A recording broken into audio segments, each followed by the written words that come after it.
My name is Aderonke Oga, and I've been being your host on The Marriage Show. I'm especially delighted to see you today, and I know you are to see me. Alright, so today is a very special day on the show. Today is the question and answer session. Stay tuned, go nowhere. I'll be humble if that is what it would take to have you. I'll be kind if that's what it would take to have you. I'll be generous if that is what it would take to get you. I'll even be, magnanimous if that is what it would take to have you. But after I have you, what next? What's the next thing that follows? The true nature of that man begins to pop up. It doesn't just begin to pop up, it has always been there. It's just that you haven't paid attention well enough to understand what connects this person and informs this person's decision making and action taking. And so you see some people, experiencing abuse in marriage. Emotional abuse, physical abuse, psychological abuse. Keyboard shames you, he speaks to you anyhow, talks down on you, even openly disgraces you. He raises his voice at you. All of these things have always been there. You've just not taken note of it. You've just not been open to understand that these things have been there. But if you could actually establish a conversation and have an understanding, this person doesn't even understand what values is all about. Or maybe he has values, he just doesn't know he has values. Then that's your own work to do. You need to understand this person. Don't be carried away, excited, going to the person's house to live, going to the person's house to sleep, sleeping around, playing around, even partying around, club time, fun time. Yes, those things are very important in the relationship, but really I want us to understand that marriage is a big deal. It's a real deal, and we must take it as such. If you want to go into the university, do you just, bump into it? No. Your values are things that guide your decision and actions. What are the ideologies that border around the kind of decisions that you make and the kind of actions that you take?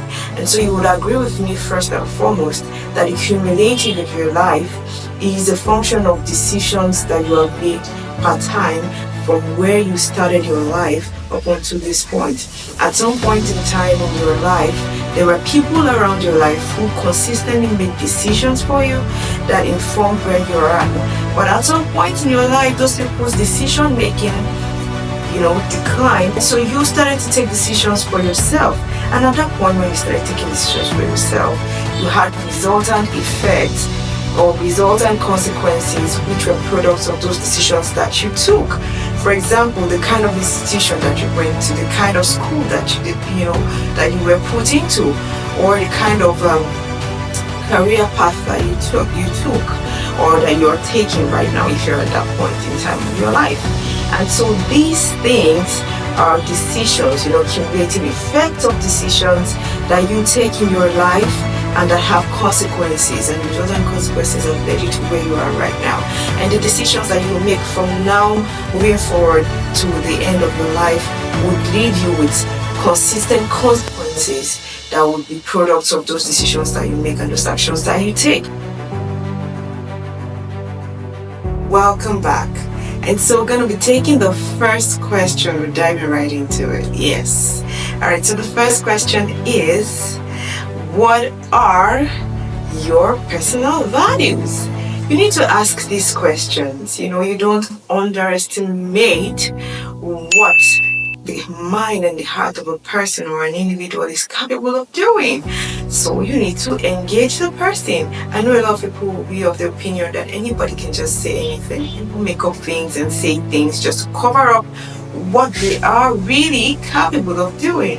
However, these things are things that you establish as markers that give you room to keep that person accountable. That's why you are called a life accountability partner. So you're not just meant to jump right into marriage without a clue. You should have an idea.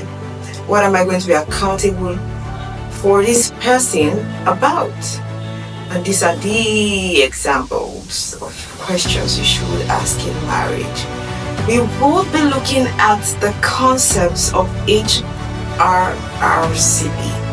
HRRCP for short: honesty, respect, responsibility, compassion, and perseverance. What are examples of values that people, hold in high esteem in their subconscious or in their consciousness that inform their decision making and actions that are taken? And so some of the examples of the values that people, hold in their heart include honesty. What is your to-be partner's take about being honest in his place of work, with you, with people around you? Is this person honest? Does it feel like, well, honesty is just something by its side? If honesty is just something by its side, then you need to question that person's faithfulness to you in marriage. The next core value you should look out for as a single person is respect. Both self-respect and respect generally in a society. And so how does this person relate with other people? Respect has to do with the person's regard for others' self-worth. How does the person interact with other people? Is this person generally disrespectful, or generally, a scorn or a snob?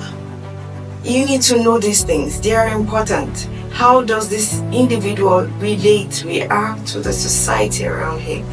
This is a very vital point, because if your to-be spouse, lady or man, shows no sense of respect for anybody, has no regard for anybody, talks to people anyhow, talks down on people, disregards authorities, then it goes to a great extent to tell you what this person would do, even to you.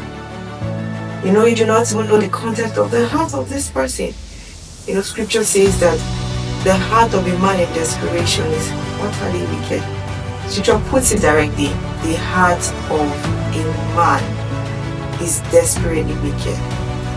The phrase, the heart of a man in desperation is utterly wicked, or can do utter wickedness. So if you want to know the true test of the heart of an individual, put desperate conditions around them.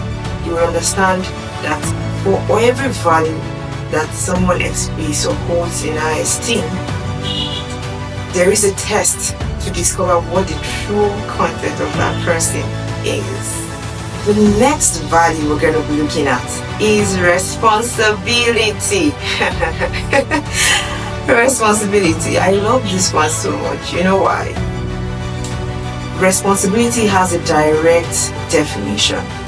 It's a word that's coined from responsibility. The ability to take charge of your responses or your reactions to life situations. And so responsibility directly implies that you should take ownership of your actions and their resultant consequences. How does this person react when something goes wrong or something goes right with a situation or a condition around him or her? You would understand that your partner is responsible or your partner is irresponsible. Okay, so I don't want to bring problem into anybody's relationship because I know a lot of us are beginning to reflect. How is my relationship? What's the state of my relationship? Your relationship can either be healthy or unhealthy. And so it is important to evaluate who this person you're on a journey with is and what this person is capable of doing. This will save you a lot of trouble and trauma in your marriage. Is your partner consistently looking for places to hang the boot? Is your partner consistently looking for places to place the blame? I tell you, this is a very, very important point, because in marriage, there is not a level of devastation when your partner is consistently trying to push the blame, trying to shift the blame. Shift the blame to you, shift the blame to the children, shift the blame to his workplace or her workplace. There is a part that you've contributed to in the whole situation. Take responsibility for that and let the other person take responsibility for their own part. Do not necessarily want to shift everything to this other person and then let that person take everything. Do you also shift the credit when things go right? That's a level, a high sense of irresponsibility. And you don't want to be caught up in that place. And first off, I would recommend that you examine yourself with your values. Examine yourself. Do you even know if you have values? Do you even have values? That's the first place to start. If you do not have values, begin to examine yourself and begin to understand what your values, those things that should form the basis of how you should interact with life, what should inform your decision making and your action taking. This is a very valid point. You know why?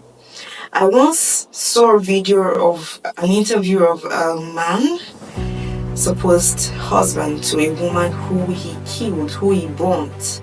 She didn't die immediately, but somehow when she was taken to the hospital, she later gave up. And I've seen cases where women also do gruesome things to their husband. But I'm citing an example of this first case. And when they were interviewing the man, they asked him why he did what he did. He claimed that the first wife whom he married before was a very troublesome woman, and the second wife who he married, who he burnt alive, was also very troublesome. And then the woman said, "You are the problem. There is something wrong about you." And then she made a statement and said, "You do not love her, that's why you killed her." And the man started crying profusely and laying claims that he loved the woman. Well, I stand to oppose the fact that you love the woman, because if you loved your wife, you cannot do something as gruesome as that to her. That which you love, you keep. That which you love, you uphold. That which you love, you hold in high esteem. That which you love, you promote. That which you love, you establish. That which you love, you nurture. That which you love, you grow. That which you love, you take care of. You do not kill that which you love. You only try to eliminate things you do not like. You eliminate things which you hate. So how can you claim that you love someone when you do not even want to, promote that person? If you have an issue with your spouse, going violent with them is not the way out. Persistence. Persistence can never be underestimated. A lot of people do not even understand what the meaning or definition of persistence is. What is persistence?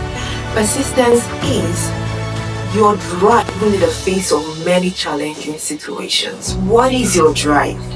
What keeps you going in the face of challenges? That's your persistence there. That's the level of persistence that you're willing to allow in the journey of your life. And this is very key. You see a lot of people, a little challenge, they are almost giving up. A little challenge, they are almost giving up. Marriage is a cumulative of many canvases, and those canvases present good situations and bad situations. And that's why when you're getting married, when your marriage is going to be blessed, you have the man of God or your priest. When they ask you to take the vow, they will ask you to make this, and I quote, "For better, for worse, in richer and poorer, in sickness and in health, together." You know why? Because marriage will present all of those things to you, with children and without children. What will be your disposition like in sickness and in health? I have a peculiar example of my own life story, which I'll share very soon, one day. And it's so beautiful. I have people come to ask me, "What would you do now? This is the state of things. You're not even married yet. What would you do now? What would you have done if you were in that situation? Would you have given up? Would you have, concluded that this marriage is not of God?" I'm saying something. Someone once told me something, that whatever will be beautiful, whatever will be sweet, would always have challenges. The devil never jumps at something that is, gone. The devil only goes after what has a beautiful end. And so when he sees that there is glory here, there is sweetness here, there is beauty here, he's always out to cut it short, to truncate it. And so we must understand this basically, that Your level of persistence will be required even in the days of the bad. In the days of the good, it seems sweet. It's a roller coaster. You want to go through it without any issues, without any challenges. But in the days where the road is tough and where things are bad, how do you behave? What necessitates the kind of decisions that you take? Do you begin to blame your partner? Or do you begin to look down on your partner? Do you begin to body shame them? Do you begin to call their names? Do you begin to hurt their feelings? I tell you, abuse is real and abuse is so deep. There are many levels of abuse which you'll be dealing with or on later on in this show. But these values are things that shape your reasoning as an individual. I will stress and establish this. It is of great importance to prioritize your values, your personal values. If you do not prioritize your personal values, you're going to give in for unexpected circumstances in marriage. You see a lot of people who go into marriage with unhealthy expectations. You expect that things will just go beautiful, but you do not know that for every marriage, there are various trials, there are various tests, there are various challenges that you will need to overcome to become victorious in your marriage. And so it is of great importance to prioritize healthy personal values that will help to grow your marriage relationship with people to a very great extent. And so how do you prioritize your values, your personal values? These are examples of how you can prioritize your personal values. 1. Reflect on your personal values, on your decision makings and your actions in the past. When you reflect on your actions and decision makings of the past, you will now place them side by side the values that you have, looked at, or that your decisions and your actions again. That's the first place to start. The second place is to set boundaries and communicate assertively to maintain healthy relationship. So you should set boundaries. Do not live your life short of boundaries. Every human being has boundaries. I have my boundary. You have your boundary. I would not want you to step on my boundaries, neither would I want to step on your boundaries. And these boundaries indicate that you have set values for yourself. You have set a measure of discipline for yourself, which you live by, and this would inform how other people would also relate with you.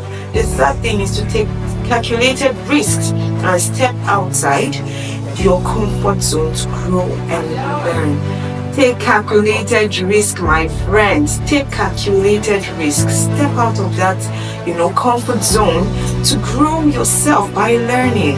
I once read in the scriptures in Proverbs that the value of a thing, the customer of a thing says that the value of a thing is too expensive, is too high. But when he gets it, he comes back boasting and bragging that thing cost him a whole lot to get. Yes, and that's typically the situation of life. A whole lot of good things you would get will usually cost you something. In fact, there is nothing good that comes easy, we always say.